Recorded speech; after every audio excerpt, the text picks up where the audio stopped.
Well, Internet, welcome to the first ever I Played a Thing by Sonic Rose, Super Ninja Boy Edition. I Played a Thing is a series of Let's Plays put out by a YouTube user by the name of UnPlayedAThing, and I've been following his channel for several years now. I actually found his channel by looking for footage from this game. And before this resets, let's get into the select part. The game I did find was the Magic of Scheherazade, another game by Culture Brain. And to call him eccentric is pretty accurate and kind of an understatement. They're kind of oddballs for the franchises that they are, with Scheherazade being something of a Zelda clone, while this one is more of a RPG clone. Kind of. It's got some unique mechanics, which we'll get into as we go. One of the interesting things is that this is actually a two-player affair if you want to make it that. There is friendly fire on, and you can kill the other player. I used to play with my mom back when I was a child, and we used to kind of beat the hell out of each other on accident. Most of the time. At some point I am going to, off-screen getting into second player as the first player, because quite frankly I prefer playing as Ryu, not because of any mechanical differences, because there are none, just because I like his color scheme better. And we're going to play on normal mode because I'm not in the mood for a challenge, and I'm not in the mood to make it too easy on myself either. So let's begin. Joyful people are living happily in Chinaland. One day, trouble arose in the peaceful country.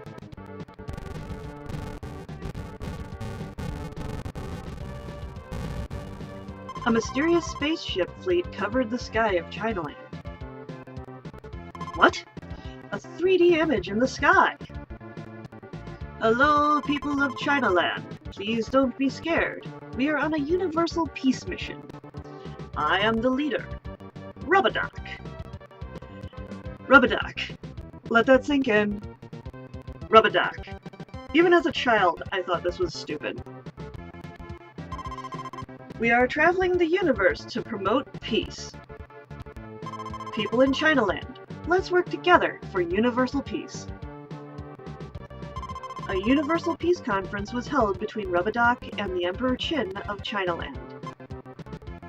But just as Qin. Rubadoc became very popular. He traveled all over Chinaland to promote peace. A Rubadoc boom was on. A few months later, the spaceship fleet and the Rubadoc boom left Chinaland. I didn't know that was transportable, but okay. A quietness returned. You mean peace.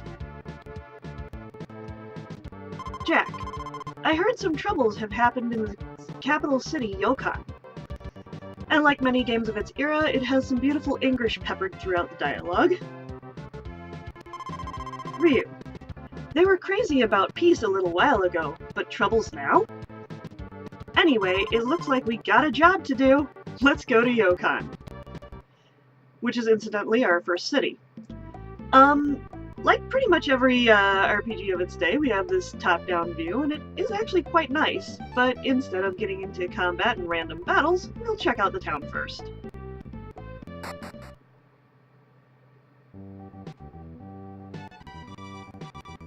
Welcome to Yokan. Well, we didn't have far to travel. Only a few hard workers go out with girls. I wish I could go. Many girls want to go out with me. Yeah! Well, you must be a hard worker then. I'm gonna leave the item shops and such until I'm done talking to all the people. When Rubadoc came here, I got excited at him. Oh my. But I'm sad because now he's leaving. He's a nice man. I'm in love with him. I'm too old for him, though. I really do hope she's talking about Rubadoc. Many men were taken, and my boyfriend was one of them. I'm very lonely. Well, he must have been a hard worker then. Most all the men were taken by thieves. I heard they are in Mount Sampan. Wait, they were taken by thieves? Weren't we talking about Rubadoc and peace just a minute ago? Do you know about dragon eggs? If not, I'll tell you about it. Even if you fall into a hole in the special field stage, you can restart with an egg from the beginning of the stage. Find it. And that actually gets into the sort of life mechanics we have here, which are absent from a lot of RPGs, and the special stages which she spoke of. Again, quirky, eccentric games from the 90s. When you arrive in a nice town, go to a convenience store first. New town, excuse me, but this is rather nice. I mean, nice and green and pleasant. My family was taken by them too. I need somebody to play a game. You know, if they were taken by thieves and bandits, you guys don't sound all that concerned about getting them back. Oh, what's this? Double doors. Well, why don't we? I am in big trouble. What's the matter, Your Highness? Robbers from Mount Sandvin and the east broke into the town and took jewelry and prime workers away. I don't know what to do. Don't worry, we'll take care of them. Go see a prophet in the back of this palace. He's quite good. And this game has all the subtlety of a brick when it comes to storyline, so let's go see about the guy in back. Nostradamus. I am Nostradamus, a great fortune teller. I'm here to help you. Well, can we trust this crabby-looking old man? What are you mumbling about? I'll foretell your future now. You have an important task of wiping out robbers. Go north to the cave in the mountain to Horizon Gate and find Rick there. Now take this magic escape leaf. We believe your words, mister. Thank you.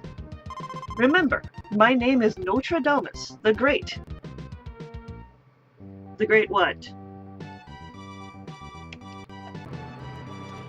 Well, it looks like we have our marching orders, so let's go check out the rest of the town, or rather, retrace our steps and check out the convenience store and so forth. I'm having to do this post-commentary because part of my recording messed up, which seems to be pretty common for these kinds of things. So, the convenience store, and it is very convenient.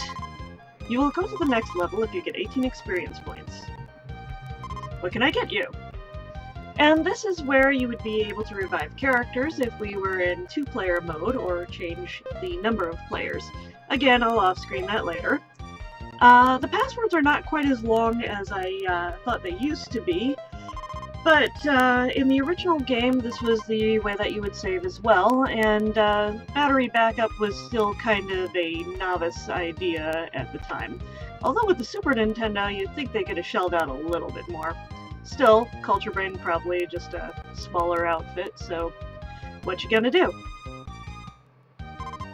Anything else? I think that'll be about it. We don't actually come equipped with anything at the start of the game, so we can check out the item shop to get a few things. Go in there.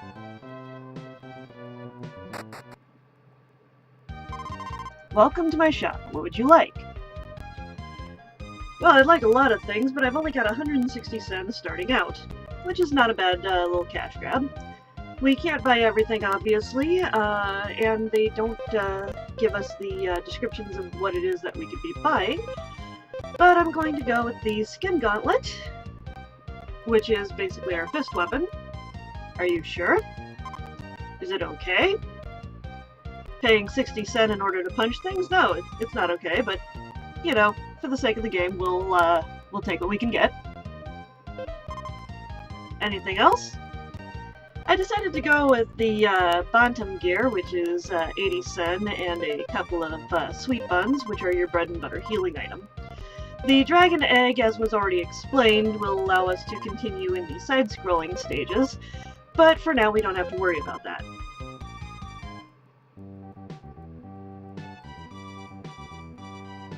And now it's on to the Overworld. Oh, wait, nope, never mind. Into the hotel I go.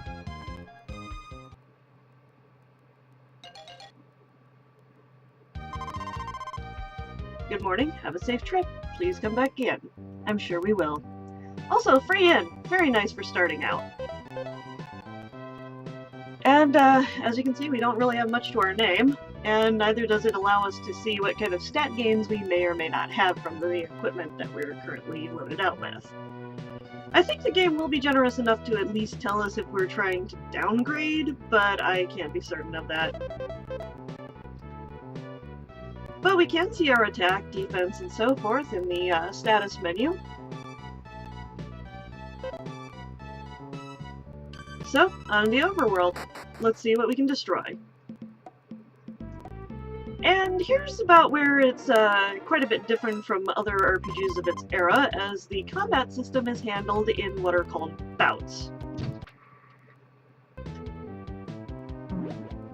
We are now in a side-scrolling beat-em-up, rather than a regular classical RPG. These are the most basic grunts in the game, and I was a little confused playing through this part as to why I couldn't see the level that the enemies were. Apparently we will get a level counter in the second town.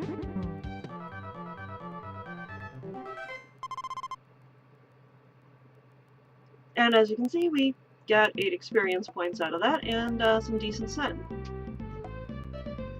I will not be doing all of these battles on screen, and I will be doing a lot of my grinding off screen, but the game is usually pretty nice about not having a lot of that in there. However, it does seem to have a more hideous RNG than I am used to, or at least that I remember from my childhood. Punching boxes is how you get the little M's, which basically amount to your mana points. And occasionally you can get money from them, as well as various projectiles, which can damage enemies. And you're already seeing one of the fun points of combat is that you can pick up and throw your enemies, and yes, they do damage to your opponents, as you can see there. They also do damage to your second player party member if you do happen to be playing with someone. A long time ago I played this on the Z Super NES to play with a friend, and we actually got through the game together. We had a couple of hiccups in it, but it was kind of nice. The emulator that I'm using does claim to have an online feature, but I haven't gotten it to work yet. If it did, I would certainly be rocking Ryu. I'd also like to note that the music in this game is actually really enjoyable, and it's one of those soundtracks where it's very good and it does its purpose, but at the same time it's not really going to be on anybody's top 10 charts or even their top 100. Being that this series was in Japan, I believe, called the Super Chinese series, it definitely rocks those kinds of beats.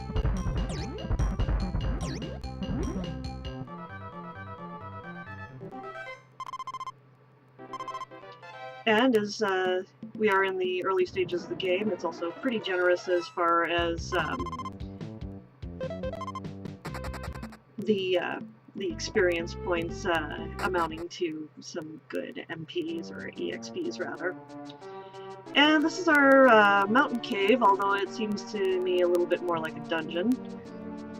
This music will be playing during dungeons.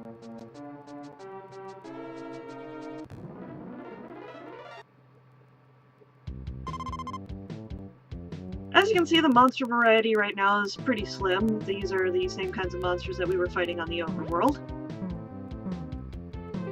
And those pits there you can fall into, or you can toss monsters into.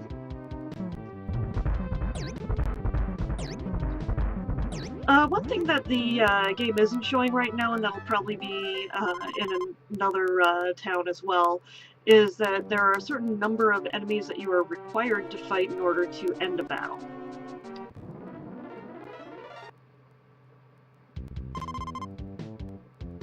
A group of enemies have appeared. And we've already defeated them. Yay, I'm learning how to edit.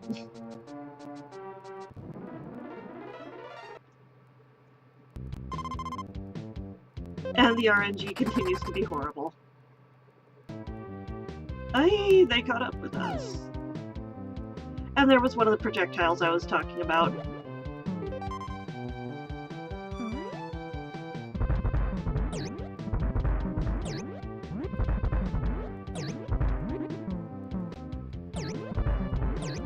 In Un's Let's Play of the Magic of Scheherazade, the game, like I said, played like a top-down Zelda game, but occasionally it had RPG battles. This game plays like a beat-em-up when you're in combat, except when it has occasional turn-based battles. We won't be running into those for a while yet, I don't think, and I believe they mostly apply to bosses. Yay! Money. The ceiling looks very dangerous, and if this were one of the side-scrolling screens, it probably would be. But it's just a regular battle.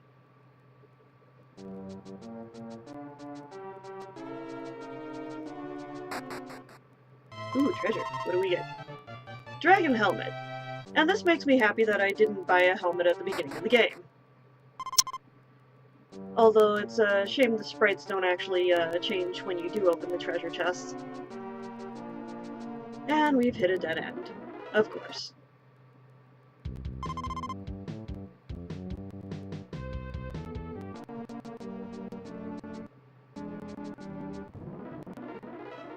Apparently the quick slot that I have for pausing the recording also happens to be taking screen caps, so I do apologize about that. I'll be ironing out some of these little kinks as we go along in my future episodes, at least I hope so.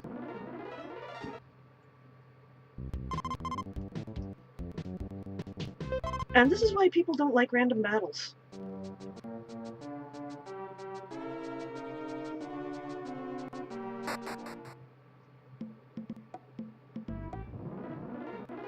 And that was pretty short.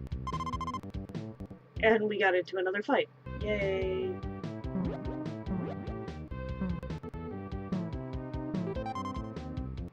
I think in future videos I'll more or less be skipping the fight scenes unless I come across new enemies or get into different areas. The little rolling jump actually can damage enemies, as you saw there. And there's something kind of satisfying about that punch. And adorable about that little derp face. I really don't know exactly where I'm going at this point, and much like Un, I have a horrible sense of direction, so you will have to forgive me as I will be getting lost periodically. I know, my bad. When I learn to edit better, I'll even be able to skip some of this.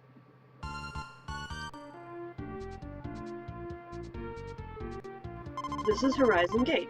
It's the closest one to the Celestial Realm. Ninja Cyclone, the ultimate attack that shows up only in the monster's text of Kung Fu.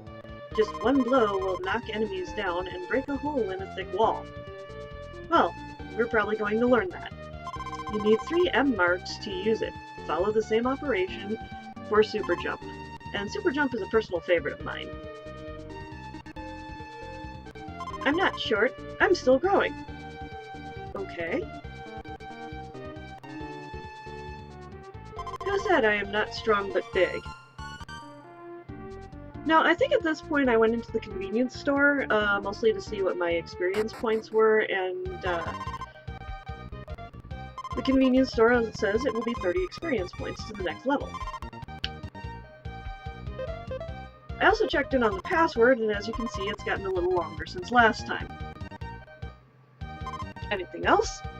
No. Although it did turn out to be kind of fortunistic that I did come in here, because you'll see shortly I have my first actual death in the game. Well, death. And the hotels continue to be free. I don't know what kind of business model that is, but oh well. Famous forest. Okay. Welcome to Horizon Gate, where Kung Fu started. I am Rick, a genius Kung Fu fighter. You say so, buddy. Master Rick, please give us the training. We want to be like you. Give us the training? Oh, I'm Englishing myself. Very well, then start with the Chamber of Earth and the Chamber of Water. When you clear both, I will give you a reward. And this is one of those side-scrolling portions of the game that I was talking about. I think that creature is supposed to be made out of fire, but is it just me, or does it look like Snuffleupagus?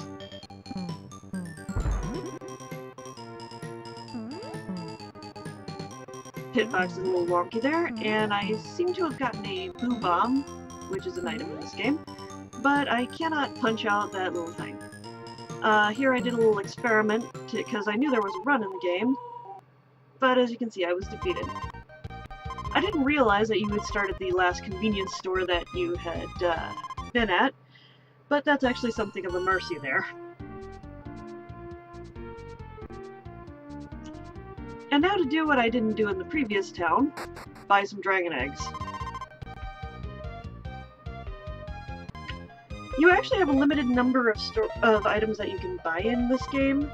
You can only have 8 of any given item, and only 1 of the meat bun, which will restore all health. And there's that level counter. From now on, we'll be able to actually see what level the monsters are that we encounter. I don't know if there's a level 2 counter, which might give some more statistics, but again, it's been a while since I've played this game.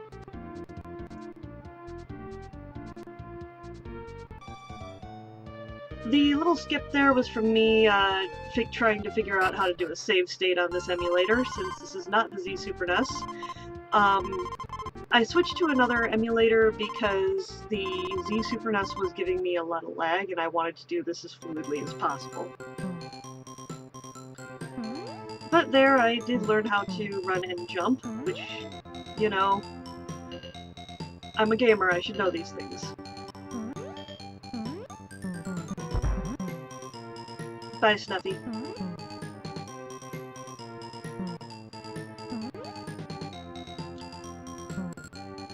Also, one of the things you can't really see unless you experience it is that you get a little bit slippery when you're running. He doesn't come to a stop very quickly, and it's got a little bit of extra momentum built up, sort of like Sonic the Hedgehog, and I don't mean that in a good way. Again, those little question marks are floating just outside of my range. If this were a 2-player venture, the second player could be standing on my shoulders and punch those out for me. All items are shared. I believe I mentioned that already. So getting the little M's would work for both Jack and Ryu. And I gotta say, these hitboxes do not look nearly as solid as they actually are. I'm also not quite sure how I jumped up there without getting my butt handed to me. It didn't look like it actually grabbed the edge. I also don't know why these boxes are gold rather than the solid colors that we saw earlier.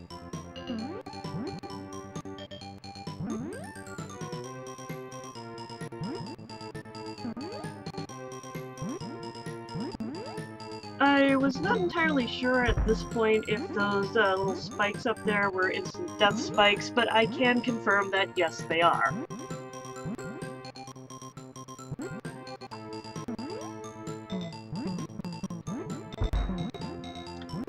Fortunately, we don't have to worry about that just yet, as I punch out another Snuffleupagus. Bye, Snuffy. You were always my favorite. I'm not quite sure what would have happened if I'd taken that little ride up, but either way, it takes ordinary people 3 years to accomplish these. Here's a T-star for you. Use it wisely. I originally said T-shirt in my original recording track, but I would like a T-shirt that says Super Ninja Brothers. Great. Thank you, Rick. This will take care of the thieves.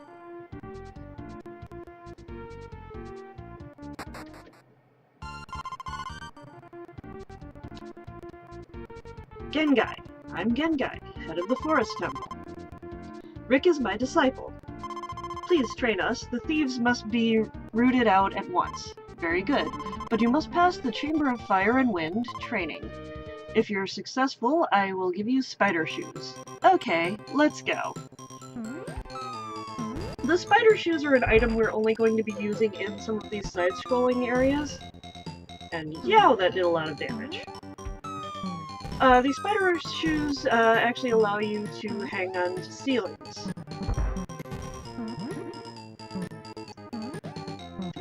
really do not like those little exploding monsters. And as you can see, I recovered some health from punching out a box. Not quite sure how that works, but, you know, video game logic. And oh my god, thank you for being able to hold onto the walls. But I guess, okay, ninjas.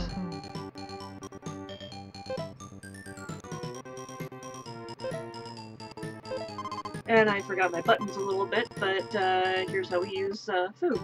Sweet buttons. I earned HP. I guess I earned HP by eating a sweet bun. Although I did pay for it, so I guess I earned it.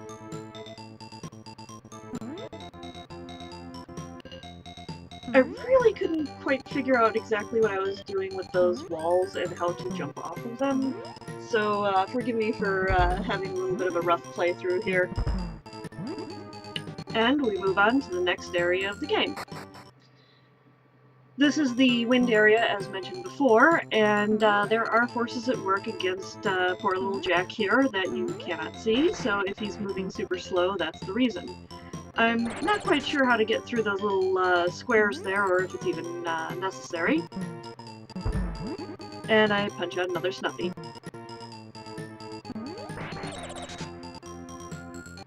Again, wind working against me. But I am starting to get the hang of the walls, which will help in later side-scrolling areas.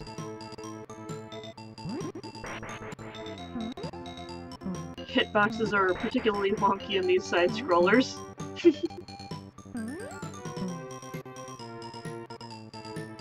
I am going to miss my first attempt at grabbing a rope here, mostly because I did not do a running jump. And I also almost died there. I am great at video games. Clearly the best. I'm not quite sure why I missed it, other than, as I said, hitboxes be wonky.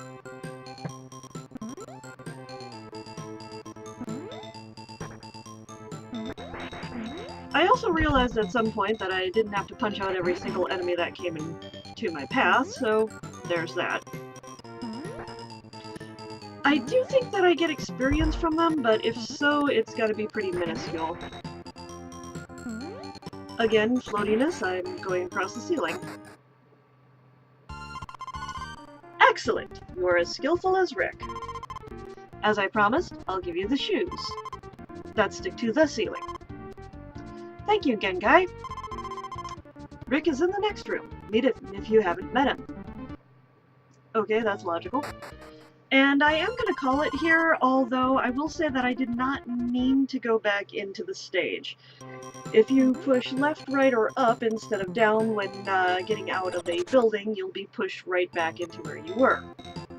And if I had been a little bit smarter, I would have used my escape spell to get out of this and save myself a bit of a headache.